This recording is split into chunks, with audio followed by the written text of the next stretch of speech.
بہت لمبا حساب کتاب لکھا ہے. دیکھو باغی بن کے شادی کرو, باغی بن کے نکاح کرو, کر کے بتاؤ سوسائٹی کی ایسی کی تیسی. اگر سورس آف انکم نہیں ہے تو اس نیت سے کمانا شروع کرو کہ شادی کروں گا, اللہ مدد کرے گا آپ. اور کسی چیز میں آر محسوس نہ کرو. ٹماٹر کی ریڈی لگانی ہو ریڈی لگا لو, اللہ دیکھنا کیسی برکت دے گا. آپ کا ایک وقت پہ ٹماٹروں کا بزنس ہوگا, سمجھ رہے ہو. اور رکشا چلانا ہے رکشا چلاؤ, نکاح کو فوکس کرو. نکاح کرنے والوں کے ساتھ اللہ نے مدد کا وعدہ کیا. میں نے سرسری طور پہ خط پڑھ لیا, لیکن میں یہ پڑھنے کے قابل نہیں ہے جو انہوں نے حالات لکھے ہیں نا, سنانے کے قابل نہیں ہے لوگوں. تو اس لیے آپ نکاح کو فوکس کرو, اللہ کی مدد انشاءاللہ آپ کے ساتھ ہوگی. ماں باپ سے پوچھ کے جو شادی کرتا ہے بہت بڑا بے وقوف ہے, اس کو بے وقوفی کا ایوارڈ ملنا چاہیے. میں آپ کے سامنے ماں باپ کے کتنے حقوق بیان کرتا ہوں کہ نہیں کرتا. مجھے نہیں یاد پڑتا کبھی مجھے والدین کا تذکرہ اور میں نے اپنے رونے کو ضبط نہ کیا ہو. یہ رشتہ ایسا ہے نا ماں باپ کا, انسان نہیں آنکھوں پہ ضبط کر سکتا. شادی میں نے اپنے ابا اماں کو بھی لفٹ نہیں کرائی, سمجھ رہے ہو. جب ہم نے شادی کی ہماری اماں تھوڑی خوش تھی دوسری شادی پہ کہ بیٹا ماشاء اللہ ماشاء اللہ. کون خوش ہوتا ہے, رشتہ ہی نہیں مل رہا تھا. جہاں جاتے لڑکی والے کہتے اماں کو تو لے کر آؤ, ہم کہتے اماں ہی تو سب سے بڑی رکاوٹ ہے. تو ہم نے اپنی اماں کے ٹوٹی پھوٹی کوشش کی قدموں میں جنت تلاش کریں. میں نہیں کہہ رہا ہم نے بہت کوئی خدمت کی ہے, تو ٹوٹی پھوٹی کوشش کی کہ ہم اماں ہم سے راضی ہی جائیں. الحمدللہ راضی ہی گئی ہیں دنیا سے, لیکن بھائی اللہ پہلے ہے. تو اللہ میاں نے کہا ہے کہ جو ہے نا یہ ماں باپ تمہیں آخرت میں عذاب سے نہیں بچا. نکاح ہم اللہ کا حکم سمجھ کے کرتے ہیں, امی کے کہنے پہ بولو نہیں کرتے, کلچر کے کہنے پہ تھوڑی کرتے ہیں. تو شادی ایسی کی تیسے میں نے کر لی. اماں بہت غصے ہوتی تھی, میں اماں کے پاؤں پکڑنے جاتا تھا, وہ رشتہ ہی نہیں دے رہا تھا نا کوئی. مسئلہ یہ تھا کریں کیسے, خالی نظریے لے کے گھوم رہا تھا میں. ٹھیک ہے, لوگ سن کے کان پک گئے تھے, یار مفتی صاحب دوسری شادی ہر وقت تو کر لو نا. ابے میں نے کہا وہ رشتہ ہی نہیں دے رہا تو کہاں سے کریں, کیوں نہیں دے رہا بھائی. کہیں طلاق یافتہ بیوہ کہیں بات چلاؤ, بولتے اپنی اماں کو تو بھیجو. اماں جانے کے لیے ایگری نہیں ہے, اب بیوی کو تھوڑی لے کے جائیں گے دوسری شادی کے لیے, وہ تو ویسے ہی ایگری نہیں ہوتی. لے کے کس کو جائیں, کوئی جا ہی نہیں رہا.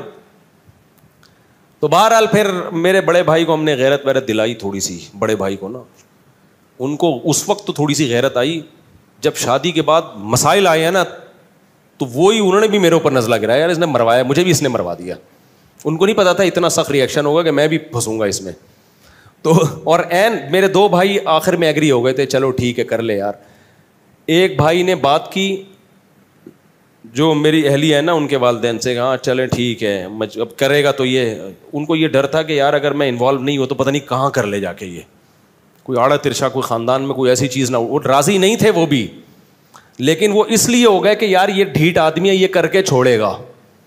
تو اب اگر ہم انوالو نہیں ہوئے تو پتہ نہیں کوئی اٹھا کے آڑے ترشا ہمارے خاندان میں بدنما کوئی دھبا نہ لگ جائے, کوئی منہ دکھانے کے قابل نہ رہے خاندان میں. تو ابھی کم از کم کسی اچھی جگہ پیغام بھیجا ہوا ہے اس نے خاندانی لوگوں میں. تو اس لیے وہ نہ چاہتے ہوئے آ گئے, لیکن عین وقت پہ وہ بھی مکر گئے عین وقت پہ. اور پھر کیا ہوا ہے, جو چھوٹے بھائی کو میں نے کہا تو آ جا نکاح میں, کوئی تو ہو جس کو میں شادی میں بٹھاؤں. تو اس نے کہا میں آ رہا ہوں. عین وقت پہ وہ کمبخت بھی نہیں آیا. میرا بھائی ہے, میں تو کہہ سکتا ہوں نا چھوٹا ہے, کمبخت ہے نہیں, بڑا نیک آدمی ہے, لیکن میرا تو حق بنتا ہے نا. عین وقت پہ وہ بھی مکر گیا, نکاح نامہ لے کے گھوم رہا. لڑکی والے کہہ رہے ہیں کسی کو تو لے کر آؤ بھائی, ہم لوگ خاندانی لوگ ہیں, ایسے تھوڑی ہوتا ہے. الحمدللہ بڑے میرے سسرال بہت اچھے لوگ ہیں وہ, بھائی کسی کو تو لے کر آؤ بیٹا, ہم نے ایسے کبھی نہیں, ایسے وہ رخصتی ایسے نہیں ہوتی. تو میں کیا کس کو لے کر آؤں. 2-4 دوست میں نے ادھار پکڑے, کہیں سے ادھار پکڑے. ہر شخص ڈر رہا تھا کہ یار ہم بھی پٹیں گے بیٹا تیرے ساتھ. رشتے دار سارے کہ یار ہم پہ بھی بلی آئے گی. سب سے پہلے سوال ہوگا شادی میں گیا کون کون تھا, سب بھاگ گئے. تو 2-4 پھر رہ گئے تھے, ان کو اتنی بد دعائیں ملی ہیں نا بعد میں, اتنی. ان کے جب بھی اب تک کوئی مسئلہ ان کے ساتھ ہوتا ہے نا, کہتے ہیں دیکھا جو کرو گے وہ بھرو گے. اب تک ان کو اتانے دیے جاتے. تو اس موقع پر پھر ہماری اماں راضی نہیں تھیں. ہم نے کہا کوئی بات نہیں یار, اماں کی ویلیو ہے ہمارے دل میں, لیکن اللہ پہلے ہے بھائی. ہم نے کر لی. 15 دن کے بعد اماں کو پتہ چلا. میں جب اپنے گھر آیا تو مجھے گھر میں گھر کی مستورات کے رونے دھونے کی ایسے آوازیں آ رہی تھی جیسے گھر میں کسی کا جنازہ ہو گیا ہو. میری والدہ بھی رو رہی ہیں, سب بہنیں بھی رو رہی ہیں, ہائے یہ اب شادی ہوئی ہے یار. چلو بیوی روئے سمجھ میں آتا ہے, اس پہ سوکن آئی گئے میرے لیے سب, جس کو ابھی تو ماحول بن گیا ہے, ابھی تو ماحول بن گیا ہے. جب میں نے کیا تھا ماحول نہیں بنا ہوا تھا, لوگ اچھمبے کی نظر, بھائی یہ کیا ہو گیا. پھر وہی میں مشہور قصہ ہے, میرے پر اتنا دباؤ آیا نا, اتنا دباؤ, میں گریبان کھول کے ایسے گھوم رہا تھا جیسے موسٹ وانٹیڈ. اور میرے سسر بڑے پاورفل تھے, کمزور نہیں تھے, ابھی ان کے زیادہ ڈیٹیل میں نہیں جاتا میں. اور جو ہے بہت کچھ تھا, بھی کیا بتاؤں یار, اچھا نہیں ہے نا, پھر وہ لوگ بھی بولیں گے وہ تو کیا کر رہا ہے. تو یہاں تک ہوا کہ پھر میں استاذ محترم حضرت مفتی ابو لبابہ صاحب کے پاس گیا. اتنا ٹینشن میں تھا میں نے کہا, انہوں نے کہا کیوں آئے ہو, پہلے کبھی اس سلسلے میں حاضر ہوئے نہیں کسی غم میں. تو میں نے کہا دوسری شادی میں نے کی ہے, بہت ٹینشن ہے یار, بہت دباؤ ہے میرے اوپر, میں کیا کروں. انہوں نے لفٹ ہی نہیں کرائی مجھے. وہ گئے دوسرے کمرے میں, کسی شاگرد سے بولا, میرے کلاس فیلو سے, بولو اس کو جا کے بولو ہم بے وقوف ہیں, اس کی صحت دیکھو. میں بہت دبلا پتلا تھا, میں بہت باریک سا تھا, اب تو میں کافی ہیلدی ہو گیا ہوں, میں بہت ہی دبلا تھا, 60 کلو میرا وزن تھا, اور مالی حالات بھی کوئی بہت اچھے نہیں تھے. انہوں نے کہا ہم پہ پیسہ بھی زیادہ ہے, ہماری صحت بھی اچھی ہے, ہمیں سنتیں پوری کرنے کا خیال نہیں آ رہا. اس کو دیکھو. اور اب آیا روتا ہوا, رو نہیں رہا تھا, یعنی صورت میری رونے والی بنی ہوئی تھی. پھر مجھے کہنے لگے, اس شاگرد سے کہا, مجھے ڈائریکٹ کہا بھی نہیں, لفٹ نہیں کرائی گئی, کیونکہ یہ کیس ہی ایسا ہی نہیں ہے کہ اس میں کوئی کیس بنتا ہی نہیں ہے, یہ تو تم نے خود حماقت کی ہے. پھر کہنے لگے اس شاگرد سے کہ اس کو جا کے بولو, کچھ لوگ جو ہے شہد کے چھتے میں ہاتھ ڈال کے ڈائریکٹ شہد کھا رہے ہوتے ہیں, اور بولتے ہیں مکھیاں کاٹ کی ہو رہی ہیں, اور یہ شہد کے چھتے میں منہ دے کے شہد پی رہے اور بول رہے ہیں کہ مکھیاں کیوں کاٹ رہی ہیں. میں نے کہا اب ساری زندگی کے لیے گالیاں تمہارا مقدر ہے, ہم تو بالکل ہی منہ ہمارا اور چھوٹا سا ہو. تو اماں کے یہ حالات. پھر جب زیادہ غم آتے ہیں نا انسان پر, تو اس کو انجوائے کرنا شروع کر دیتا ہے. یا تو میں ڈپریشن میں چلا جاتا, سر جا کے پھوڑ دیتا اپنا, خودکشی کی طرف جاتا, یہی ہوتا نا, ہر طرف سے بے عزتی ہو رہی ہے. یا میرے پاس ایک راستہ یہ تھا, ایسی کی تیسی, بھاڑ میں جائے یار. پھر ہم نے یہ کیا, ہم نے کہا جاؤ. میں جب دلائل میں غور کرتا تو دلائل میں ہمارا پلڑا کیا تھا, بھاری تھا. پھر ہم نے گریبان جان کر کھولا, پہلے تو ٹینشن میں کھولا ہوا تھا نا, ہم نے کہا ہم شریف آدمی ہیں ہی نہیں. اللہ کا شکر ہے ہماری عزت تھی, عزت دار گھرانے سے ہو کے شریف آدمی ہو کے. میں نے کہا کس نے کہا میں شریف ہوں, میں تو بدماش آدمی ہوں, تو تم تو دھوکے باز ہو. ہم نے کہا ہم ہیں دھوکے باز. تو اتنے خطابات ملے نا, اس سے میرا حوصلہ ایسا بلند ہوا نا, میں نے کہا تیسری بھی کروں گا. کسی کے باپ میں روکنے کی طاقت ہے تو روک کے دکھائے, ایسی کی باز بناؤں نا. میں نے کہا یار اب ہمارے بڑوں نے بتا دیا تھا بیٹا زندگی گئی ہے پھڈوں میں, میں نے کہا ابھی نہیں, پھڈوں کو انجوائے کرنا ہے, ٹھیک ہے نا. یہ ہوا. تبھی تو میں کہتا ہوں دوسری شادی انتہائی ڈھیٹ قسم کے لوگوں کا کام ہے, یہ بغیرتوں کا, یعنی بہت ڈھیٹ قسم کے لوگوں کا کام ہے, سمجھ رہے ہو. اس میں بہت کچھ سننا پڑتا ہے, پھر برداشت کرو. پھر میرے اوپر دباؤ آیا, طلاق دو, اس کو دو یا اس کو دو, بہت دباؤ آیا میرے اوپر, دوسری کو چھوڑ دو. میں نے کہا میرے نا قتل کر دو, قتلے بنا کے بوری میں بند کر کے گدھوں کو کھلا دو, طلاق نہیں دوں گا میں. آج بڑے بے غیرت ہوتے ہیں, بے غیرت لوگ. دوسری شادی کی, عورت سے فائدہ اٹھایا, اور تھوڑے دنوں میں اس کو طلاق دے دی کہ جی میری پہلی بیوی کا دباؤ بہت تھا, میں مجبور تھا. ابے تو بے شرم آدمی, جب تیرے میں دم نہیں تھا تو نے کیا کیوں ہے. یہ بہت کیسز آ چکے ہیں. تبھی میں دوسری شادی والوں کو فوراً اپریشیٹ نہیں کرتا جب کوئی آگے بتاتا ہے نا دوسری کی ہے. میں ذرا سا دباؤ آتا ہے, میں تعریفیں نہیں کرتا بھائی اپنی, لیکن موٹیویشن کے لیے بتانا پڑتا ہے. ہم نے جب کی ہے, ہم پر جو دباؤ آیا ہے نا آپ سوچ نہیں سکتے, بہت دباؤ آیا ہے. تو میں نے کہا کہ مجھے, یہ میرے الفاظ ہیں, آپ بھی سیکھ لو. میں نے کہا مجھے قتل کرو, چاپڑ لے کے بوٹیاں بنا کے کوؤں کو کھلا دو, یہ ہو سکتا ہے, طلاق نہیں ہوگی. اب غلط کیا صحیح کیا کر لیا, بس سب کہہ رہے تھے غلط کیا, میں کہہ رہا تو چلو اس پہ مشورہ کریں گے, غلط کیا کہ صحیح کیا ہے کر لیا, اب یہ ریورس نہیں ہوگا. یہ باقی قسم اس ٹینشن کا اپنا مزہ ہے یار. اتنا مزہ آ رہا تھا نا, گریبان کھول کے ادھر جا رہا ہوں, آپ وہاں گالیاں سننے کو ملی, پھر ادھر آ رہا ہوں. تو اس سے اتنے فائدے مجھے زندگی میں حاصل ہوئے, اتنا کانفیڈنس میں. پھر میں نے کہا اب تیسری کروں گا. پھر پھڈے. ابھی میرا بیٹا مجھے کہہ رہا ہے ابا میری شادی کر دو, زبان سے نہیں کہہ رہا, ادھر ادھر سے اشارے کروا رہا ہے.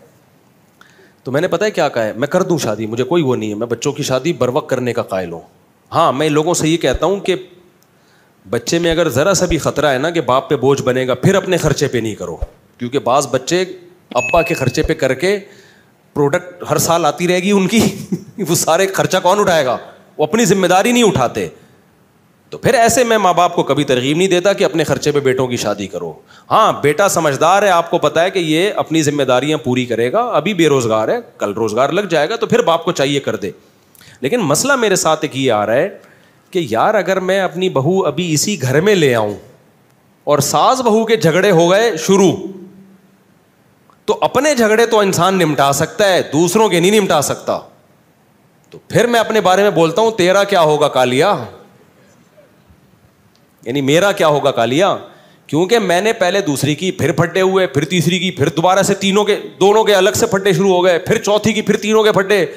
اب میں جا کے میری زندگی تھوڑا سکون میں آئی ہے, پھٹے مڈے ختم ہوئے, اب میں بہوؤں کے پھٹے شروع کر دوں, نہیں سمجھ میں آ رہی میرا خیال ہے. کیونکہ اب میں لے کر آیا تو میری بیگم کا پھٹا ہوا میری بہو کے ساتھ. مرد نہیں جھگڑے میں کرتا یار, مرد کا سسر کہے گا بہو سے کہ خدمت کرنی ہے بیٹا کر لو, اللہ تمہیں جنت دے گا, نہیں کرنی تو بھاڑ میں جاؤ یار, ایسی کی تیسی. مرد اس چیزوں میں اگنور کر لیتا ہے. خواتین کے بڑے مسائل ہوتے ہیں, خواتین کے مسئلے ہوتے ہیں کہ جب آپ گھر پہ آؤ گے, آپ کی بیگم آپ سے بولو گی بہو نے آج مجھے یہ ٹکا سا جواب دیا ہے, کیا یہی تعلیم ہے شریعت میں؟ تو میں بہو سے پوچھوں گا کیوں بھائی ٹکا سا جواب دیا ہے, جھوٹ بول رہی ہیں یہ جھوٹ بول رہی ہیں, آپ جھوٹ بول رہی ہیں, میں کہ جھوٹی ہوں؟ بھائی وہ جھوٹی نہیں ہے, وہ سچی ہیں. پھر آپ اس سے پوچھو گے کہ خدا کی قسم پاگل ہو جاؤ گے نا, الٹے لٹک کے مر جاؤ گے یہ فیصلہ کرنا کہ ان میں صحیح کون ہے غلط کون ہے, برباد ہو جائے گی تمہاری زندگی. سارے جمعے اتوار کے بیانات ختم, مسائل کے سیشن ختم, میں ساس بہو کے جھگڑے ہی بیٹھ کے نمٹاتا رہوں گا. میرا نظریہ یہ بھائی بہو لاؤ, بچوں کی شادی ٹائم پہ کرو, بولو بھائی آئے گی نہیں اس گھر میں, سمجھ رہے ہو, ٹینشن مت پالو اپنے لیے, آئے گی دوسرے گھر میں. اپنے بیٹوں سے جا کے ادھر ہی جا کے مل لیا کرو, بہو سے بھی عزت دے دے گی, ٹھیک ہے بیزتی کا خطرہ ہوا تو بیزتی سے پہلے نکل آؤ. کیا خیال ہے؟ آج کل کی بہویں مارکیٹ میں کہاں سدھری ہوئی آ رہی ہیں یار. میں جانتا ہوں جوائنٹ فیملیوں میں عزت دار لوگ بڑے تمیز سے رہ رہے ہیں, ہمارے اپنے ریلیٹیو ہیں, ساری بہویں اکٹھی بڑی لائف کو انجوائے کر رہے ہیں وہ لوگ, لیکن ہر جگہ ایسے نہیں ہوتا. اب ہم جب لائیں گے ہمیں کیا پتہ یہ اگلا نکلے گا کیا, اچھے نکل آئے تو بہت اچھی بات ہے, نہیں تو بھائی ہماری تو زندگی برباد ہو جائے گی یار. تو میں جوائنٹ فیملی کا اس زمانے میں قائل نہیں ہوں. الگ الگ صاحب بچوں سے بھی میں نے بولا, ابھی ایک بچہ نے زیادہ اشارے بھیجے نا, میں نے کہا بیٹا گھر ارینج کر لے, شادی میرے خرچے پہ ہوگی تیری, یہاں نہیں آئے گی. اب اور میرے ماشاء اللہ 8 بیٹے ہیں, تو اگر میں 13 گھر میں چلاؤں گا تو IMF سے مجھے قرضہ دلا دو بھائی. اور بیٹے میں ایک بھی نالائق نکل آیا نا جس کو عادت ہو گئی ابا کا مال کھانے کی, وہ تو میرے بچے پیدا کرنے والے بیانات روزانہ سنے گا بیٹھ کے, خوب اسپیڈ سے بچے نکالے گا اور میری گودوں میں لا کے ڈالتا رہے گا. سمجھ رہے ہو؟ پھر بھی مجھے قبول ہے یار, ہمارا ظرف بہت بڑا ہے الحمدللہ, لیکن بگڑ جائے گا. ایسا ہوتا ہے نا کہ ابا جب تک میں کما نہیں رہا تو فی الحال میرے بچے بھی آپ پالیں, میری بیگم کو بھی آپ پالیں, کوئی بات نہیں, بہو بھی بیٹیوں کی طرح ہوتی ہے, پال لیں گے یار, جہاں اللہ نے اتنا کھلایا ہے اور کھلا دے گا. لیکن مسئلہ بگڑنے کا خطرہ ہوتا ہے کہ جب فری پھوکٹ کی لڑکوں کو عادت پڑتی ہے نا, ایک دفعہ بگڑ گئے تو قیامت تک نہیں اٹھتے. تو لڑکوں پہ تو ذمہ داریاں ڈالو. ایک واقعہ سنا کے اس ٹاپک کو ختم کرتا ہوں. ہمارا ایک جاننے والا ٹھیکیدار ہے, بہت پیسہ ہے اس کے پاس. میں نے کہا یار تمہیں اللہ نے اتنا نوازا ہے, اتنا تم کما رہے ہو. کہتا ہے یہ سب میرے باپ کی مہربانی ہے. میں نے کہا شاید اس کے باپ نے بہت پیسہ دیا. کہہ رہے نہیں, میرے باپ نے میرے سامنے سے روٹی چھین لی تھی. کہہ رہا میں ہڈ حرام تھا ونس اپون اے ٹائم, باپ کے ٹکڑوں میں پلتا تھا, گھر آ کے کھاتا رہتا تھا اور جا کے لڑکوں میں بیٹھ کے سٹے. کہہ رہا میرا باپ سمجھاتا رہتا تھا بیٹا کچھ کر, بیٹا میں کرتا نہیں تھا. ایک دن باپ نے میرے سامنے سے کھانا ہٹا, بولا آج کے بعد تو اپنے خرچے پہ کھائے گا. کہہ رہا اس وقت تو مجھے بڑی بے عزتی, لیکن باپ نے میری خیر خواہی میں کیا, سمجھ رہے ہو, مجھے اپنے پاؤں پہ کھڑا کرنے کے لیے. کہتے ہیں نا مجھے چلنا سکھانے کو سہارا چھین لیتا ہے. بچوں سے بعض دفعہ سہارا چھینا جاتا ہے تاکہ اپنے پاؤں پہ چلنا سیکھیں. بچہ سمجھتا ہے میرا باپ ظالم ہے, مجھ سے بیساکھی چھین رہا ہے. بھائی ڈاکٹر یا باپ بیساکھی آپ سے اس لیے نہیں چھین رہا کہ آپ کو وہ گرانا چاہتا ہے, وہ آپ کو اپنے پاؤں پہ کھڑا کرنا چاہتا ہے. بعض دفعہ اللہ کی طرف سے ایسے حالات آتے ہیں کسی نوجوان پہ کہ وہ اسٹیبل ہو جاتا ہے, وہ اپنے پاؤں پہ کھڑا ہو جاتا ہے. تو شاعر نے اسی کو کہا, مجھے چلنا سکھانے کو سہارا چھین لیتا ہے. اللہ بعض دفعہ سہارا چھینتے تاکہ تم خود چلنا سیکھو. کہہ رہے ہیں میرے باپ نے میرے سامنے سے کھانے کی پلیٹ ہٹا لی اور کہا اب تو اپنے خرچے پہ کھائے گا. کہہ رہا اس وقت تو مجھے بڑی بے عزتی محسوس ہوئی, لیکن جب ہوش آیا تو میں سمجھ گیا. اس کے بعد میں نے کمانا شروع کیا, محنت کی, اور آج کروڑوں میں کھیل رہا ہے وہ آدمی. تو ڈر یہ بعض دفعہ ہوتا ہے کہ آپ اپنے بچوں کی اپنے خرچے پہ کرانا شروع کر دو, پتہ چلا وہ کیا بن گئے, اپاہج. تو کراؤ ضرور. لوگ مجھے کہتے ہیں مفتی صاحب کبھی آپ بیان کرتے ہو اپنے خرچے پہ بیٹوں کی شادی کرا دیا کرو, کبھی آپ کا بیان آ رہا ہے نہیں کرایا کرو. بھائی یہ بچوں کی نوعیت پر ہے. جس بچے کے بارے میں آپ کو یہ خطرہ ہو کہ یہ اپاہج ہے, کر کچھ نہیں رہا ہے, یہ نالائق آدمی ہے, اس کی کبھی بھی مت کراؤ. کیونکہ اگر اس کی تم نے شادی کرا دی, وہ اسپیڈ سے بچے نکالے گا دبا کے, اور تمہاری گود میں لا کے ڈالتا رہے گا, خرچہ ایک بھی نہیں اٹھائے گا, اور پھر اور پوستی ہو جائے گا وہ. لیکن اگر بچہ سمجھدار ہے, آپ سمجھتے ہو کہ جو کام اس کے ذمہ لگایا جاتا ہے وہ کر رہا ہے, پڑھائی کو فوکس کیا ہوا ہے اور محنت کر رہا ہے, اس کی اپنے خرچے پہ کرایا کرو. اس سے تمہارے رزق میں بھی اللہ تعالیٰ برکت دے گا, تمہیں بھی اولاد ملے گی, پوتے نواسے ملیں گے, بچہ برائیوں سے بچے گا. لیکن کرانا اس گھر میں نہیں ہے. بیٹا بڑا ہو, چل بھائی دوسرے گھر میں بہو آئے گی, اپنے لیے ٹینشنیں مت پالو. بہت خطرناک لڑائیاں ہوتی ہیں عورتوں کی, اور ان لڑائیوں میں انسان کی ایسی کی تیسی ہو جاتی. اپنی لڑائیوں انسان کو پتہ چل جاتا ہے کہ میں نے کیا کرنا ہے اپنی لڑائی میں. اپنی لڑائی میں یہی ہے کہ شکست مان کے قبول کر لینا ہے, وہ دب جائے گی. بھائی آپ کا بیوی سے پھڈا ہو گیا, دلائل کی دنیا میں گئے, بیگم کی سمجھ میں نہیں آیا, آخر میں آپ بولو میری غلطی آئندہ نہیں ہوگا, ختم ہو گیا پھڈا. کیا خیال ہے؟ بہو کو یہ سمجھانا نا کہ تم بول تمہاری غلطی ہے, یہ نہیں. اور اس میں بعض دفعہ ساس ظالم ہوتی ہے, وہ اور جری ہو جاتی ہے. تو اپنی غلطی میں تو یہی ہے کہ آپ سوری کر لو گے یا جھک جاؤ گے, بولو گے ٹھیک ہے جی, مٹی پاؤ گے. تو لیکن خواتین کے میں ایسا نہیں ہوتا. وہ کہتی ہیں جس کی غلطی ہے اس کو سزا ملنی چاہیے.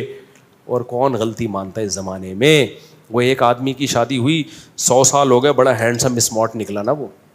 لوگوں نے پوچھا یار تم 100 سال میں بھی اتنے ہینڈسم, اور تمہاری بھابھی بھی, ہماری بھابھی بھی ماشاء اللہ بڑی ہینڈسم ہے, یہ ہوا کیا ہے؟ کہتے ہیں دیکھو میری جب شادی ہوئی تھی تو میرا بیوی سے ایگریمنٹ ہوا کہ جب بھی غلطی ہوگی نا تو جس کی غلطی ہوگی وہ سوری کرے گا, اور سوری بھی کرے گا, اور 500 قدم بھی, 500 نہیں یعنی 10 کلومیٹر بھی پیدل چلے گا وہ. تو کہہ رہے جب بھی ہماری لڑائی ہوتی ہے سوری بھی میں ہی کرتا ہوں, 15 کلومیٹر پیدل بھی میں چلتا ہوں. اس چکر میں واکنگ کر کر کے میں دبلا رہا ہوں, اور میں 100 سال کا ہو گیا. تو اس نے کہا چلو جب بھی غلطی ہوتی ہے تو ہی مانتا ہے, اور 15 کلومیٹر بھی تو ہی چلتا ہے, تو بھابھی کیوں اتنی اسمارٹ ہیں؟ کہہ رہے وہ یہ دیکھنے کے لیے میرے پیچھے پیچھے چلتی ہیں کہ چل بھی رہا ہے کہ نہیں چل رہا ہے. وہ یہ دیکھنے کے لیے کہ چل بھی رہا ہے کہ